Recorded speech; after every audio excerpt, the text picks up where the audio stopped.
بسم الله الرحمن الرحيم الحمد لله حمدا كثيرا طيبا مباركا فيه غير مكفي ولا مودع ولا مستغنى عنه ربنا الصلاة والسلام على رسول الله وعلى آله وصحبه ومن والاه السلام عليكم ورحمة الله. Alors il est toujours difficile de parler du couple en 1 heure, voire 45 minutes, parce que c'est un sujet assez vaste. Puis quand on commence, on n'arrive pas à le terminer, donc il y a des déçus. Comme la galanterie veut qu'on commence toujours par les femmes, donc qu'on parle des droits des femmes dans le couple, des épouses, et puis les femmes rentrent chez elles, elles sont contentes, elles ont entendu leurs droits, elles n'ont pas eu la chance d'entendre parler de leurs devoirs, et puis les hommes, bien entendu, manifestent leur mécontentement en disant on n'est pas clair ce soir, puisque on va encore nous rappeler que on n'est pas des bons maris puisqu'on a failli dans tel et tel domaine. En vérité, ce qu'il faut faire, c'est écouter avec 2 oreilles. Vous écoutez vos droits, vous écoutez vos devoirs, et puis on n'est pas parfait, on est des êtres humains avec notre faiblesse, nos imperfections, des hauts et des bas, mais surtout nos caractères, je crois, non ? Notre passé, nous tous le fruit d'une éducation, d'un milieu dans lequel on a grandi. Donc c'est pas une honte d'être faible et de fauter. Par contre, ce qui est honteux, c'est de ne pas reconnaître ses erreurs et de ne pas faire des efforts pour changer. Et ce qui nous est demandé dans notre religion, c'est de grandir tous les jours, dans tous les domaines. Alors on va faire contre-pied à la tradition, on va commencer par les devoirs des femmes. Ça, les hommes seront contents. Et puis, vous irez sur le site, vous écouterez la suite sur les devoirs des hommes. Comme ça, tout le monde s'y retrouvera. D'ailleurs, on n'est pas ici pour plaire à l'un ou à l'autre. On est ici pour se conseiller mutuellement, pour essayer d'être les meilleurs. Car le prophète sallallahu alayhi wa sallam dit « Les meilleurs parmi vous sont ceux qui ont le meilleur des comportements, et les meilleurs parmi vous seront ceux qui seront les meilleurs avec leurs épouses. » Ça sous-entend celles qui seront les meilleures avec leur mari, bien entendu. Donc c'est ça l'objectif. C'est d'être le plus proche de l'excellence, al-ihsan, de la perfection. Kamula min ar-rijali kathir. Beaucoup d'hommes ont fait des efforts pour atteindre la perfection, ils ont réussi. Essayons d'être des maris parfaits pour que nos femmes nous apprécient. Comme ça, elles ne seront pas tentées par le diable à se rebeller, à se révolter. Quoique, parfois, elles ont raison, car qui va accepter de suivre quelqu'un qui le tire vers le bas?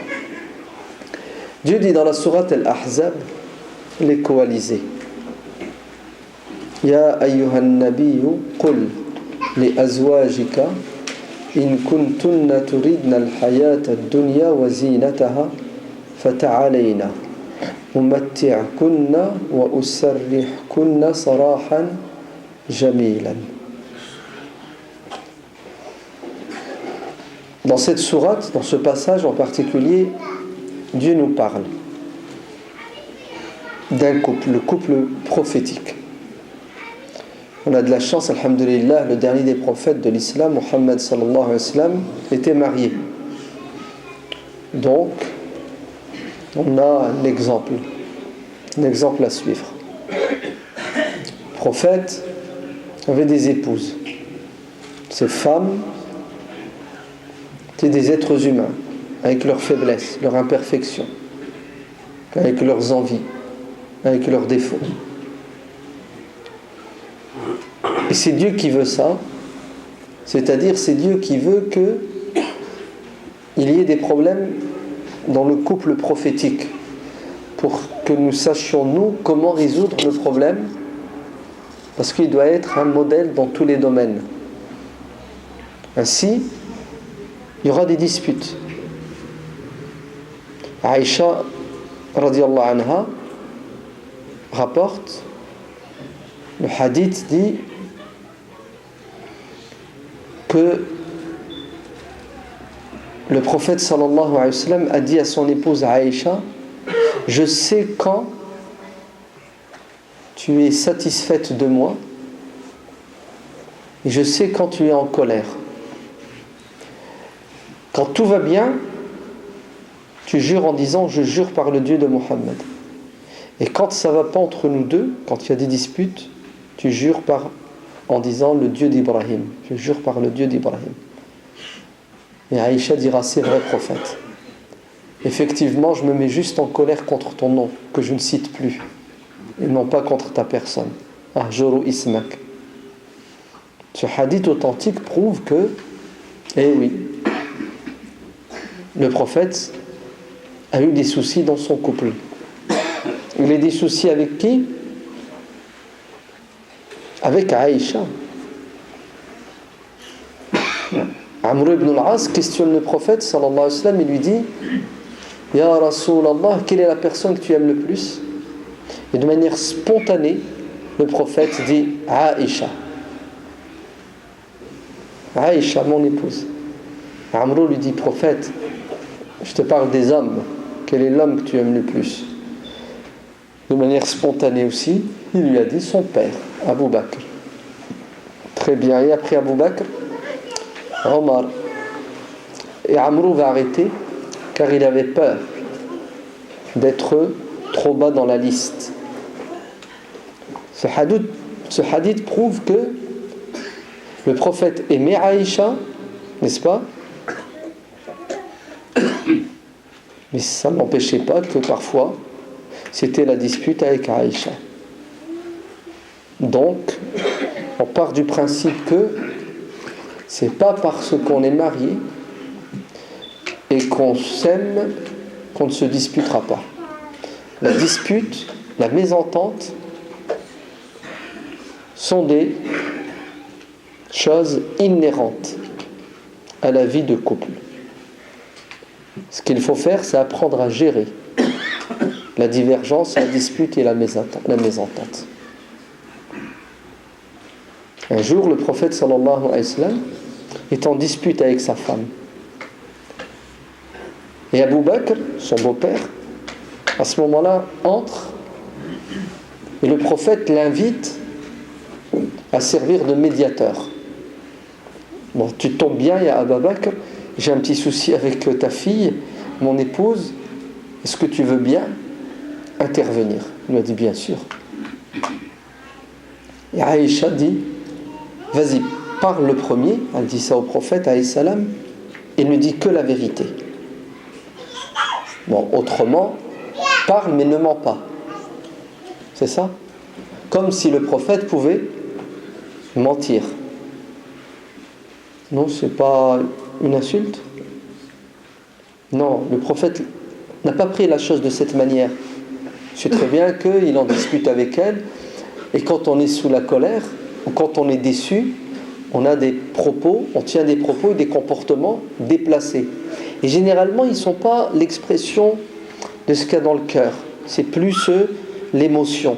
Vous savez, on est énervé. C'est pour ça, il ne faut pas être trop rancunier, il ne faut même pas l'être dans le couple. Vous entendez? Si, tu m'as dit ça il y a 2 ans, 3 mois et 6 jours à 14h30. Ouais, tu crois que j'ai oublié? J'ai pas oublié.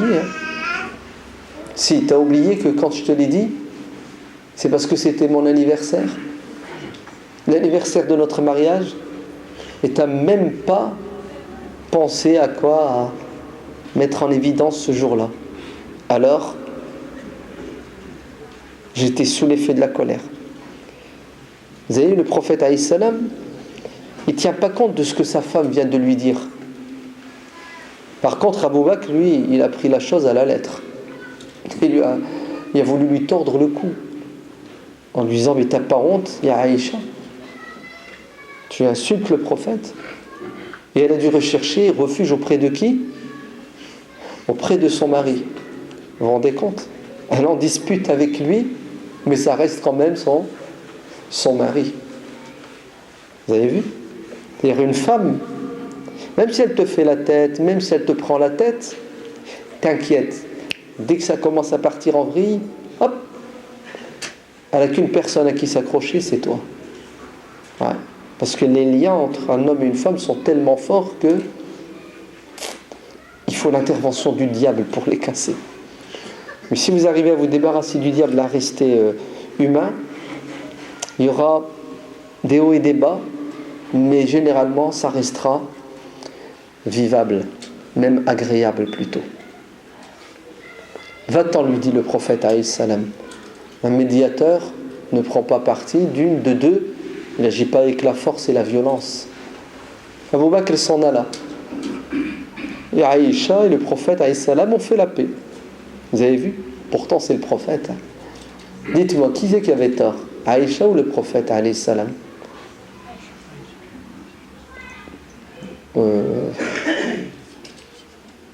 Peu importe, j'ai envie de vous dire. D'accord? Peu importe.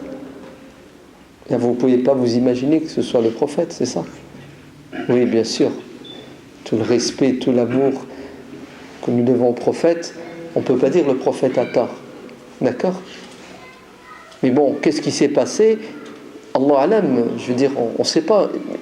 J'ai même pas envie de savoir, et je ne cherche pas à savoir. Moi, ce qui m'intéresse, c'est comment le prophète a géré la situation.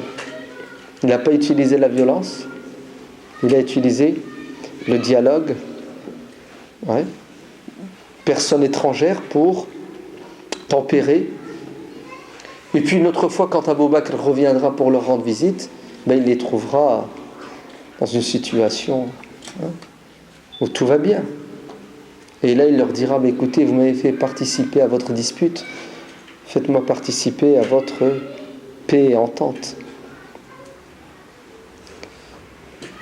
Donc si Dieu dans la sourate Al-Ahzab nous parle, dans cette sourate, et puis une autre aussi, sourate Tahrim, des conflits que le prophète alayhi salam a connus dans son couple, c'est parce que nous sommes des êtres humains et nous allons connaître des conflits, n'est-ce pas? Et nous devons savoir les gérer. Alors prenons une problématique qui empoisonne la vie de couple et qui est souvent à l'origine de conflits. Et voyons quelle est la solution que Dieu a apportée à cette problématique dans le couple. Et si Dieu en parle dans le Coran, c'est parce que elle a existé dans le couple du prophète alayhi salam, et elle continuera à exister dans tous les couples sur terre. Et si elle est mise en exergue, c'est parce qu'elle est importante, n'est-ce pas? Et d'ailleurs, si Dieu est intervenu, c'est que il faut une intervention divine pour résoudre certains problèmes de couple. Vous entendez? Il faut l'intervention divine. Ouais. C'est pour ça, wa in tanaza'tum fi shay'in farudduhu ila Allahi wa rasulihi in kuntum mu'minin. Quand vous disputez, interpellez Dieu et son prophète. Le médiateur, il vaut mieux que ce soit Dieu et le prophète dans un premier temps. Ouais. Omar ibn al-Khattab radiyallahu anhu, le pragmatique, et une parenthèse, excusez-moi, comme ça vous passerez des soirées agréables. Regardez la série Omar ibn al-Khattab. D'accord? Très intéressante. Magnifique, superbe. Elle est sous-titrée pour ceux qui ne comprennent pas l'arabe. Ceux qui comprennent l'arabe se régalent, n'est-ce pas? Vous l'avez vu donc? Il y en a, ils n'osent pas la voir. Il y en a que c'est haram. Ils font ce qu'ils veulent. Vous voulez un conseil? Regardez-la avant de perdre du temps, parce que vous allez la regarder dans 15 ans. Ah oui, parce que ceux qui avaient dit que le risala, le message est haram, il y a 40 ans, aujourd'hui, ils ont découvert qu'il n'était pas si haram que ça. Voire même, il était très, très, très bien fait, ce film, non? Le message. Donc, dépêchez-vous, et surtout, faites-la regarder à vos enfants, pour qu'ils grandissent et qu'ils aient une star, qui s'appelle Omar ibn al-Khattab et toute la galaxie qui va avec, les Sahaba. Omar ibn al-Khattab, radiyallahu anhu, quelqu'un de pragmatique, rencontre un problème qui est le suivant. l'amour du prophète, alayhi salam, l'amour de sa religion, sa soif d'apprendre et son devoir envers sa femme, ses enfants, sa famille, c'est-à-dire travailler, gagner son pain. S'il va à la mosquée et reste toute la journée à la mosquée, sa famille sera délaissée. S'il va tous les jours au travail, sa religion va en prendre un coup. Alors il a trouvé une solution intelligente avec son voisin, Aws ibn Aws al-Ansari. Le lundi, c'est moi qui vais à la mosquée, c'est moi qui vais à l'université prophétique de Médine. Toi, tu vas bosser dans les palmeraies, dans les champs. Tu t'occupes de ton champ et de mon champ. Le soir, je te fais un compte rendu, un résumé, je te donne mes notes, et le lendemain, je vais au boulot, et toi, tu me remplaces sur les bancs de la fac. Intelligent. C'est normal, ils n'avaient pas d'iPhone à l'époque pour enregistrer. S'ils l'avaient, tout serait enregistré. Ce jour-là, c'était le jour de Aws, d'aller à la mosquée. Il rentre le soir et il annonce à Omar ibn al-Khattab un malheur grave. Omar s'imaginait que l'ennemi extérieur, avec ses armes, s'apprêtait à quoi? À attaquer Médine.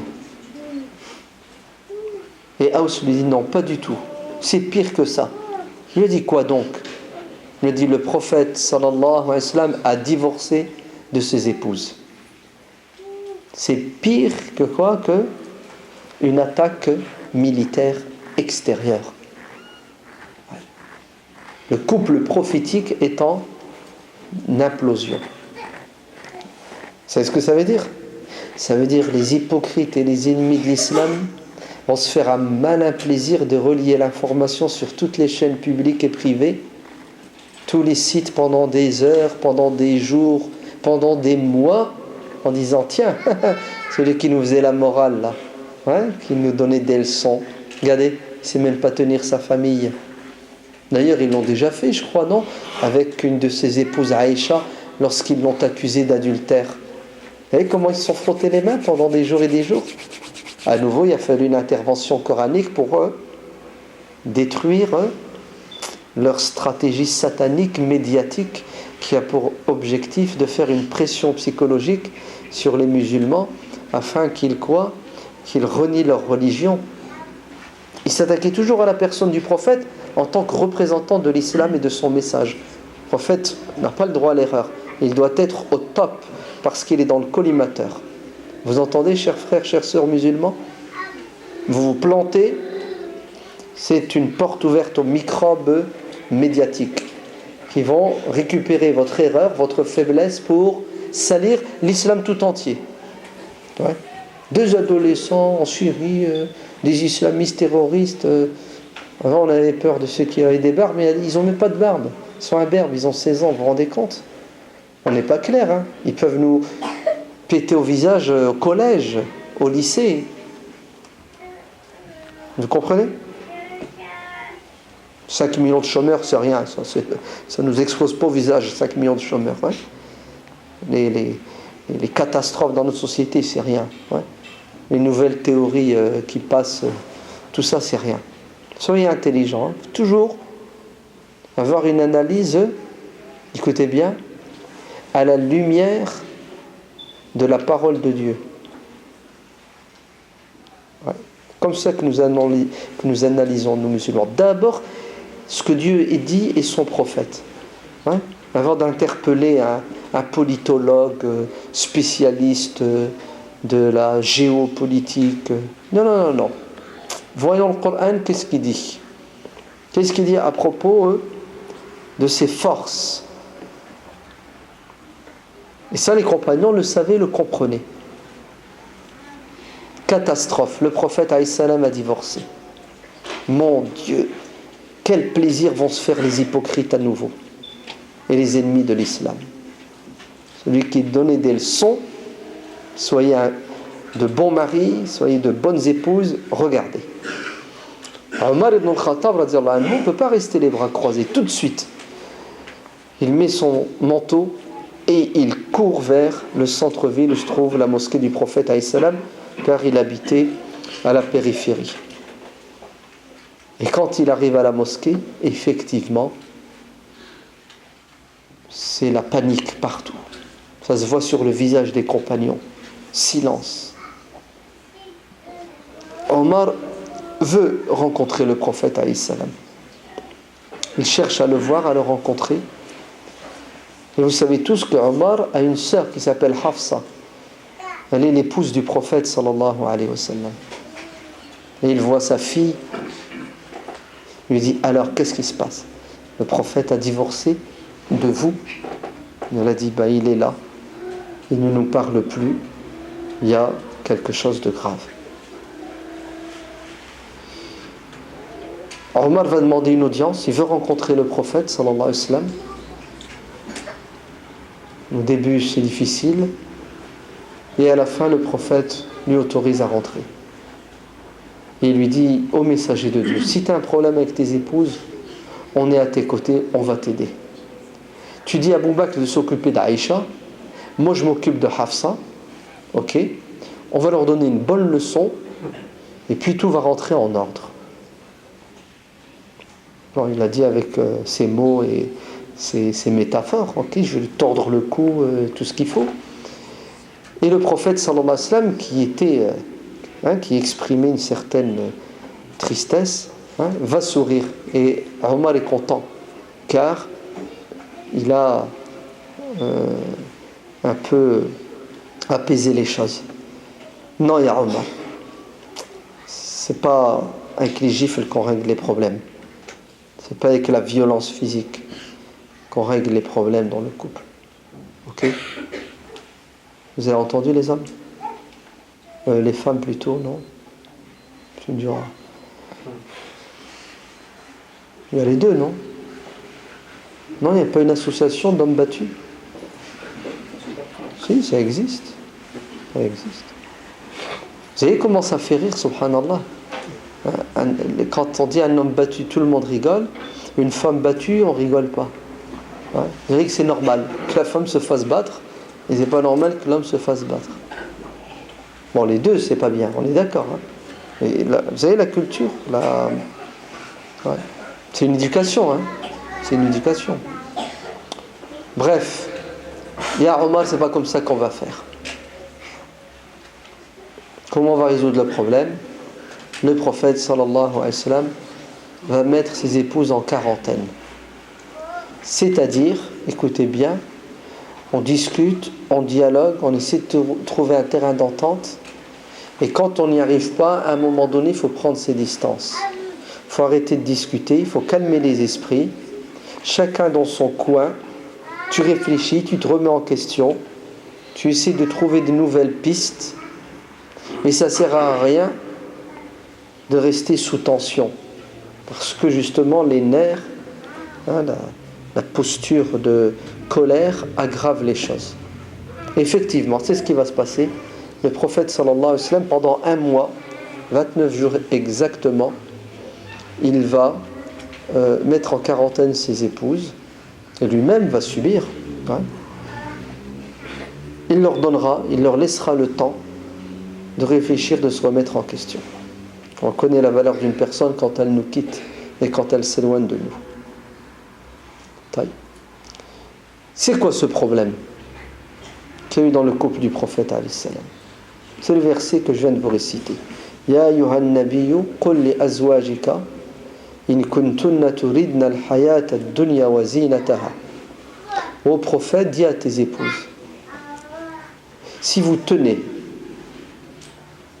à vivre dans la luxure, si vous avez décidé de devenir des matérialistes, si la société de consommation vous intéresse, si bien que votre seul centre d'intérêt c'est l'argent pour pouvoir posséder le maximum de choses, car vous pensez que le bonheur et le bien-être se trouvent dans le matériel, alors si c'est ça votre choix, votre philosophie. Et au passage, c'était pas ça. Vous êtes bien d'accord. L'épouse du prophète n'était pas dans ça. Mais l'être humain, qu'est-ce qu'il fait? Il change, il évolue. Soit il monte, soit il descend. Et il a des hauts et des bas. Vous entendez? On peut très bien se mettre d'accord avant de nous marier, au début du mariage, sur une philosophie de vie. Et après 5 ans, 10 ans, 15 ans, il y en a un qui ne tient pas parole, il y en a un qui baisse les bras. Ou tout simplement, il y en a un qui faiblit. Ou le naturel qu'on avait étouffé et chassé revient à toute allure. Alors les épouses du prophète sallallahu alayhi wa sallam, à un moment donné, elles ont faibli. Elles ont fait pression sur le prophète sallallahu alayhi wa sallam. Et ça, c'est l'arme la plus efficace de la femme, la pression psychologique. D'ailleurs, des enfants aussi, non? Vous n'avez pas vu les enfants, comment ils font pression? Ouais. Et à un moment donné, tu lâches. Vous savez pourquoi on lâche? Parce qu'on les aime. Et on ne veut pas qu'ils souffrent. Ils savent mettre en scène la souffrance. Ouais. Et c'est pas régler le problème que de céder. Au contraire, vous venez de leur donner la solution pour atteindre leur objectif. Un peu de pression psychologique et papa va lâcher. Donc, les épouses du prophète sallallahu alayhi wa sallam ont décidé de changer de train de vie. Alors ça s'explique, hein, ça se comprend, c'est humain.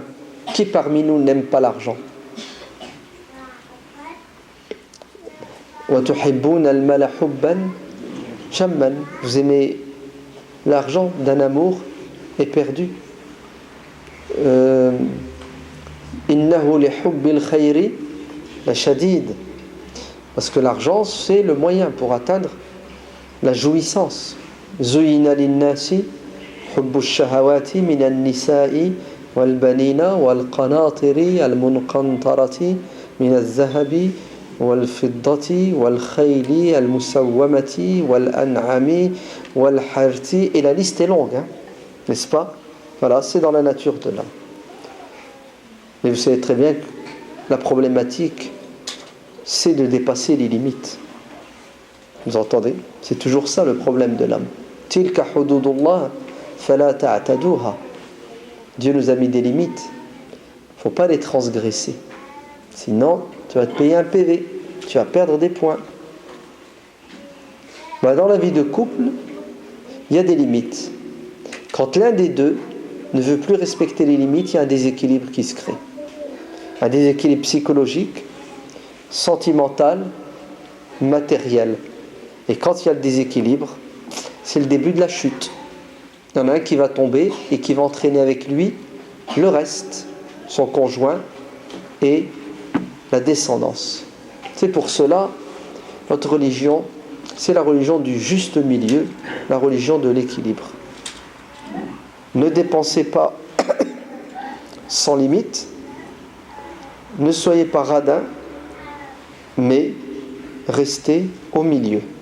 Dépensez de manière raisonnée et intelligente. Qu'est-ce qu'elles ont fait, les épouses du prophète, alayhi salam? Elles ont fait pression sur le prophète. Pourquoi? Pour profiter un peu plus des belles choses de ce bas monde. Alors, comme je vous l'ai dit, ça s'explique, c'est humain. Deuxièmement, la société, elle a un impact sur nous. On n'est pas aveugle, hein. On voit les autres, comment ils sont habillés, hein, comment leurs demeures sont meublées, le train de vie des gens, on le voit, on est au courant. On l'est 10 fois plus aujourd'hui avec la télé. Non ?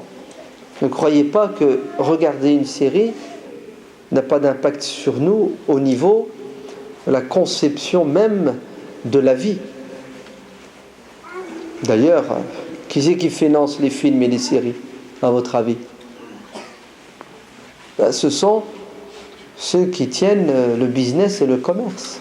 Ils fabriquent et pour vendre, ils financent un film qui fait la promotion de leurs produits fabriqués et par une opération du Saint-Esprit, tout se vend. Hein? C'est calculé. Il n'y a rien de gratuit, non? Vous le savez, vous êtes intelligent. La pub, ça s'appelle... Non, ça s'appelle...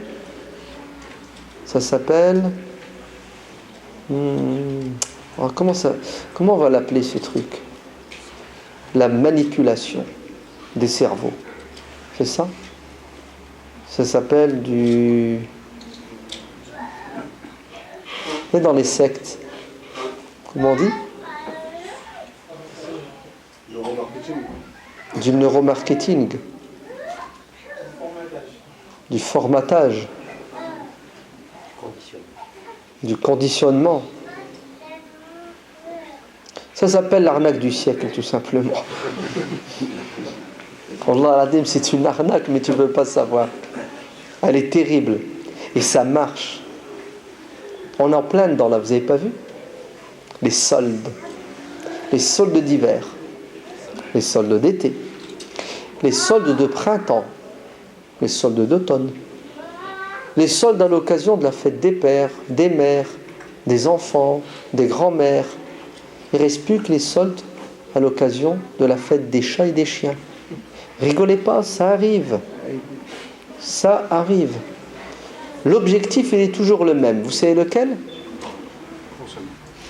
C'est te faire croire que ton bonheur réside dans le fait de posséder ce que tu n'as pas. C'est puissant quand même.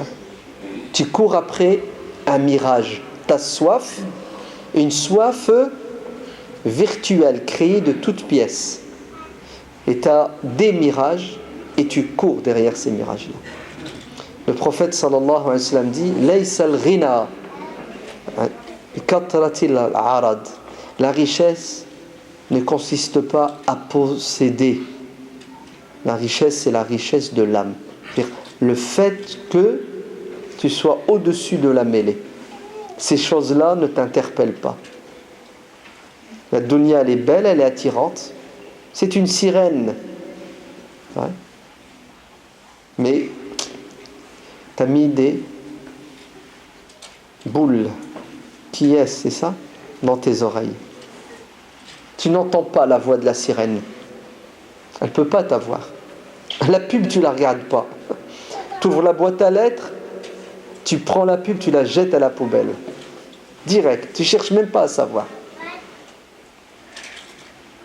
Il y en a qui disent, c'est rien, je fais que regarder. Vous rigolez. Va. Vous croyez que ça marche comme ça, tu fais que regarder? Tout s'inscrit là-dedans. Là. Dans le conscient, l'inconscient, le subconscient. Tout est inscrit. Tout est calculé. Donc, tout à l'heure, Inch'Allah, si vous avez encore de la force, vers 22h, quand vous quitterez la mosquée, non, dormez. Plutôt demain, vous tapez neuromarketing. Ouais, et vous allez découvrir comment ils ont assoiffé l'humanité. Si bien que c'est la guerre dans les couples, dans les familles. Alors Dieu dit aux épouses du prophète, si vous voulez profiter de la vie sans mesure, alors vous êtes trompés de mari. Divorcez de lui. Le prophète alayhi salam, c'est pas ça sa philosophie. Sa philosophie, c'est on va vivre sur terre, on va jouir, mais avec des limites et des mesures. La jouissance sans limite, elle est dans l'au-delà. Nous n'avons pas été créés pour vivre éternellement sur terre. La vie sur terre, c'est quoi? C'est un lieu et un moment où nous investissons ce que nous avons de meilleur, le temps, nos capacités intellectuelles, notre argent, pour la vraie jouissance. وَمَا مَتَاعُ الْحَيَاةِ الدُّنْيَا فِي الْآخِرَةِ إِلَّا قَلِيلٌ. La vie d'ici-bas et sa jouissance comparée à celle de l'au-delà, c'est une goutte d'eau dans un océan. مَا عِنْدَكُمْ يَنْفَدْ وَمَا عِنْدَ اللَّهِ بَاقٍ. Jouissez autant que vous voulez, ça a une limite. La jouissance de l'au-delà est illimitée. Et demandez aux hommes de quoi ils se plaignent. Ils se plaignent de femmes dépensières. Demandez-leur, ils vont vous le dire. Et ça se dispute matin, midi et soir. Elle est où? Ne cherche pas à la mosquée, ne cherche pas dans un orphelinat. Non, non, non, tu sais où elle est? La galerie marchande. Ouais. Non, mieux, elle est sur le e-market. Bah oui, regardez, avant il fallait prendre la voiture, il fallait chercher une place dans le parking d'Auchan, de Carrefour, excusez-moi pour les marques, il fallait mettre 2 heures, remplir le caddie. Il y avait quand même un effort. Non, maintenant sur ton ordinateur, ils sont rentrés à l'intérieur de la maison, ils sont rentrés dans ton esprit, ils sont avec toi 24 heures sur 24. Et puis, il y a une nouvelle maladie qui s'appelle les achats compulsifs. Boum, tu appuies sur le bouton. Encore avant, il fallait le prendre, il fallait le mettre dans le caddie. Entre le moment où tu l'as pris, tu l'as mis dans le caddie, où tu passes à la caisse, il y a 1 heure à peu près, 1h30. Hein. Ouais, temps de faire tous les rayons, ouais, de se faire un petit plaisir. Et tu pouvais arriver au caddie, le retirer, oui ou non? Surtout si la caissière te dit il y a 250 € et tu n'as que 230 € dans la poche. Bon, ça je l'enlève. Aujourd'hui c'est fini. Aujourd'hui, un petit clic, t'es cuit. C'est ça? Et même si tu n'as pas l'argent, c'est pas grave. Tu ne paies plus en liquide. Tu paies virtuellement. Mais ils sont trop forts. Tu vas payer en différé. Dans 1 mois, sans intérêt. Tu veux 3 mois? Tu veux combien? Tu veux 6 mois? Même 9 mois, je peux te les donner. Tout ce qui m'intéresse, c'est que tu achètes. Et tu vas acheter, et ça marche. Wallah que ça marche. Ils sont trop forts, astaghfirullah, nous sommes trop faibles. On n'a rien compris à l'arnaque du siècle. Ben, nos femmes, nos filles sont tombées dans le piège. Et j'ai envie de vous dire, celles qui ne tombent pas dans le piège ne sont pas normales. Les femmes du prophète alayhi salam sont tombées dedans alors qu'il n'y avait pas de pub. Non? Il n'y avait pas d'agression audiovisuelle. C'est humain, vous entendez? Et aujourd'hui, on est toujours les mêmes humains, et vous n'avez pas vu dans quelle ambiance on est. C'est pour ça, ne le prenez pas mal, hein. Je ne suis pas en train de vous dire que... Non, non, non, je suis en train de vous dire, vite, vite, vite, vite, retrouvez la raison. Tout simplement. Hein, il y a le nefs qui prend le dessus. Allez, vite. On va inverser la vapeur, on va retrouver nos esprits, notre intelligence spirituelle, et on va comprendre que l'équilibre dans le couple dépend d'une bonne gestion des affaires du couple. Vous savez qu'est-ce que disent les statistiques, les études sociologiques? C'est pas moi, hein. C'est pas moi, wallah que c'est pas moi. Les études sociologiques disent que, écoutez bien, les femmes qui se retrouvent seules avec un gosse ou 2 gosses, tu sais, les mères-filles, hein, je sais plus, 2 sur 3 n'arrivent pas à joindre les bouts de mois. 2 sur 3. C'est-à-dire, elles ne sont pas capables de gérer leur budget. D'ailleurs, ces suceurs de sang là, hein, qui nous manipulent matin, midi et soir, ils mettent le paquet sur qui? Sur l'homme ou sur la femme? Demandez-leur, qui c'est qui achète? Qui c'est qui dépense? L'homme ou la femme? La femme. Vous savez pourquoi? Parce que justement, la femme a un penchant beaucoup plus important que l'homme dans ce domaine. Voilà. Donc les femmes, réveillez-vous. Réveillez-vous. Il y a dépenses et dépenses. Il y a des dépenses qui sont obligatoires. On n'a pas le choix. Il faut vivre. Il y a des dépenses qui sont nécessaires. Il faut bien vivre. Il y a des dépenses qui sont inutiles, dangereuses. Il faut les zapper. Daruriyat, hajiyat, kamaliyat. Les kamaliyat, en soi, ne sont pas haram. Mais elles sont généralement source de disputes dans le couple. Ouais. Quand tu veux dépenser, le mari n'est pas d'accord parce qu'il estime que c'est pas nécessaire, c'est pas important. Toi, tu estimes que c'est vital parce que c'est beau. Il y a eu la pression, il y a l'envie, il y a mille et une pseudo-raisons, et ça part en vrille, ça se dispute. Et vous savez comment ça se termine souvent? Bon, puisqu'il ne veut pas me laisser acheter ce que je veux, il me prend la tête, dépêche-toi, vite, pourquoi tu traînes les pattes, je veux plus aller faire les courses avec toi, il y en a marre, tu achètes... Vous savez comment ça se termine? Ça se termine, fini le compte joint. Bon, il y en a, ça commence déjà le premier jour du mariage. T'as ton compte, j'ai mon compte. Ouais. Ah oui. Les alacs, tu touches pas, c'est pour moi. Ouais. Et ça va très loin. C'est comment ça? Tu me dois autant. Ouais. C'est moi qui paye l'électricité. Ouais, parce que tu n'avais plus rien sur ton compte.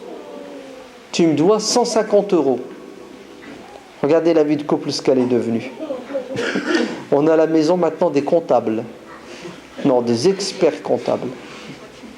Ouais. Vous savez, quand on atteint ce niveau, c'est vraiment une catastrophe parce qu'il n'y a plus d'amour.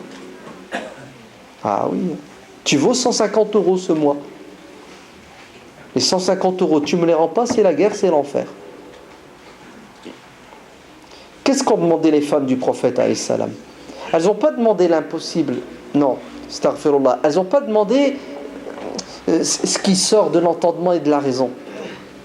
Vous savez dans quelles conditions vivait le prophète alayhi salam? C'était le zuhd, le renoncement le plus total à la dunya. Vous le savez ça. Aïcha radhiyallahu anha n'a-t-elle pas dit que pendant un mois et demi, elle faisait cuire aucun aliment? Pas parce qu'il n'y avait pas de bouteille de gaz. Hein. Non, c'est parce qu'il n'y avait pas d'aliments à cuisiner. Ils lui ont dit, comment tu as fait alors pour vivre? Elle a dit, on vivait d'eau et de dattes. Et d'amour, bien sûr. Ah oui, parce que pour qu'une femme vive avec un mari, ouais, qui lui propose de l'eau et des dattes, il faut qu'elle l'aime. Hein. Ah oui, il faut qu'elle l'aime. Ah, il faut vraiment l'aimer. Et cette femme-là est exceptionnelle. Vous savez pourquoi? Parce qu'elle préfère son mari à toute la dunya. Ouais. Donc, qu'est-ce qu'ont demandé les épouses du prophète? Elles n'ont pas demandé quelque chose, nous, aujourd'hui, qu'on condamnerait. C'est vrai que le prophète avait un statut spécial. Et elles devaient, s'élever. Et d'ailleurs, c'est ce qu'elles vont faire, parce qu'elles avaient, en tant qu'épouse du prophète, elles aussi un statut spécial. Ya nisa an-nabi lastunna ka ahadin min an-nisa. Ô épouse du prophète, vous n'êtes pas comme les autres. Donc on ne va pas mettre la barre haute comme le prophète et ses épouses, avec qui nous allons rester raisonnables. Écoutez bien, ô femmes musulmanes, épouses musulmanes, ne faites pas de la gestion financière du couple une source de dispute.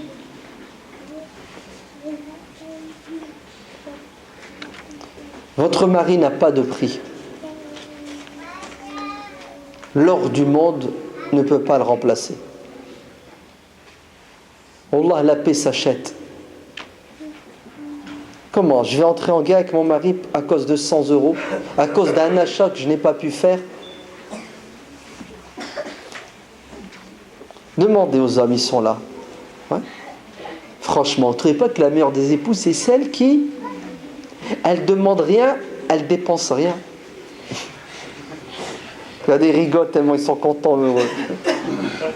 Non, ils rigolent parce qu'ils doivent dire, mais ça n'existe pas. Arrête de nous faire rêver, vous vous trompez. Wallah que ça existe. Alors, il y a des femmes, il y a à boire et à manger, il y a ce qu'il faut, elle ne cherche pas. Elle n'ira même pas, vous savez quoi, dans une grande surface ou un magasin pour s'acheter des vêtements. Elle a ses vêtements, elle ne cherche pas. Pourquoi je dois acheter? Ça fait 5 ans, oui, et alors? La dunya, ça lui dit rien du tout. Elle n'a rien à cirer de la dunya. Rien. Tu lui ramènes, elle est contente. Tu lui ramènes rien, elle court après rien du tout. Son plaisir, il est dans le fait d'être en paix avec son mari, avec ses enfants, dans son royaume, sa maison. La dunya, elle s'en fiche. Et wallah, c'est le plus beau des cadeaux pour un homme. Vrai ou faux?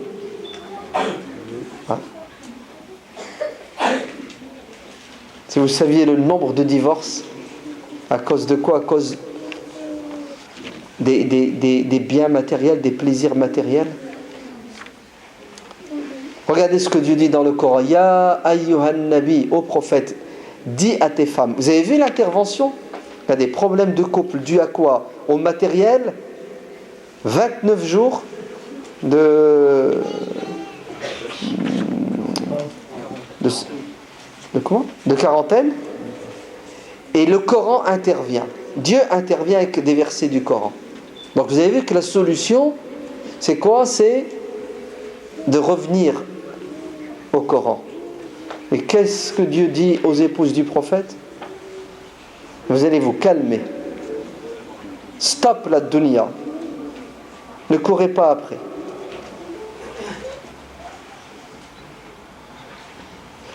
Izhad. Le prophète sallallahu alayhi wa sallam a dit: si vous voulez que les gens vous aiment, ne leur demandez pas ce qu'ils aiment. Si tu veux que les gens t'aiment, ne leur demande pas ce qu'ils aiment. Et si tu veux que Dieu t'aime, ne lui demande pas ce que tu aimes.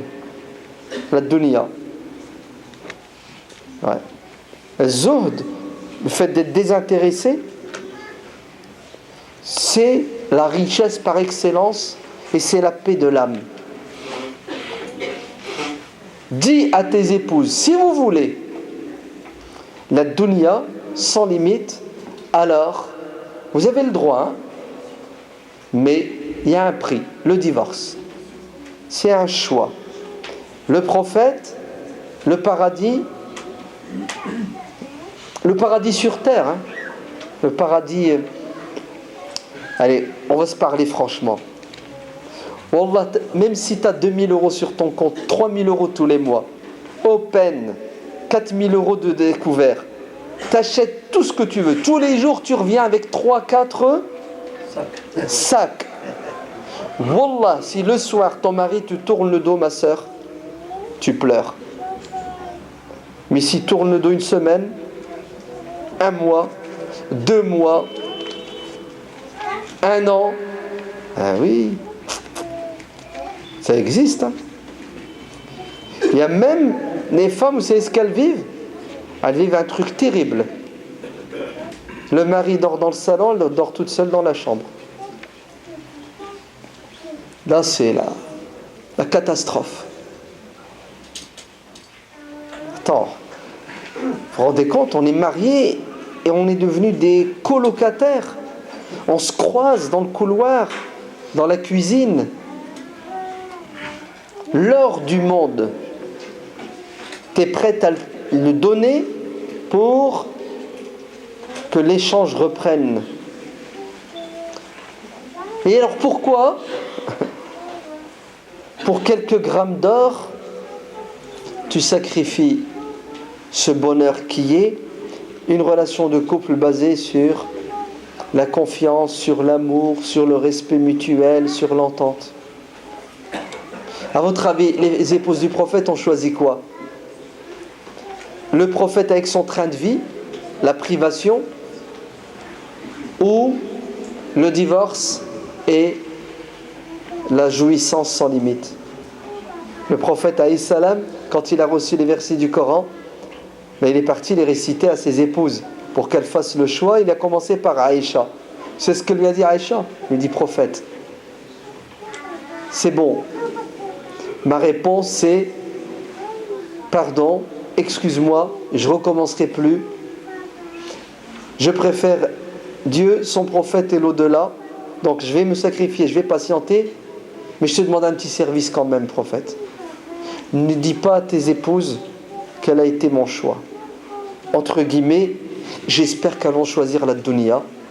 Comme ça, tu vas divorcer d'elle. Ouais. Et je vais me retrouver seul avec toi. Oui, et elle a raison. Elle a tout à fait raison. Et le prophète lui a dit, ah non, ya Aïcha, ça je peux pas le faire parce que ça serait malhonnête. Ok, je suis pas un arnaqueur.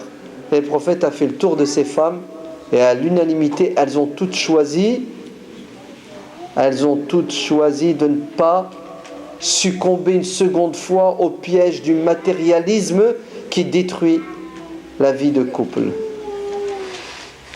Bon, il faut que je m'arrête. Ça, c'est juste un point dans la vie de couple. Donc les autres points, comme la série Omar. D'accord? La 2, la 3, c'est rien. Hein, vous irez sur le site et puis il y en aura d'autres. Là, je m'en vais faire une autre conférence à Montrouge. Ça sera sur l'amour dans le couple. Donc demain, après-demain, dans 2 jours, vous pourrez les retrouver, Inch'Allah, sur le site. Qu'Allah nous donne la force d'être des bons maris. Parce que, en conclusion, vous savez ce que je veux vous dire. Nos femmes ne sont pas si compliquées que ça. Il faut juste savoir leur parler. Mais si vous ne maîtrisez pas le langage du cœur, le langage de l'amour et des sentiments, vous allez briser le cœur de vos femmes et elles vont rechercher la satisfaction dans le matériel. Parce que l'être humain doit être satisfait. Si vous n'arrivez pas à la satisfaire, elle va chercher son bonheur ailleurs parce que justement, elle est en manque. Wallahu a'lam.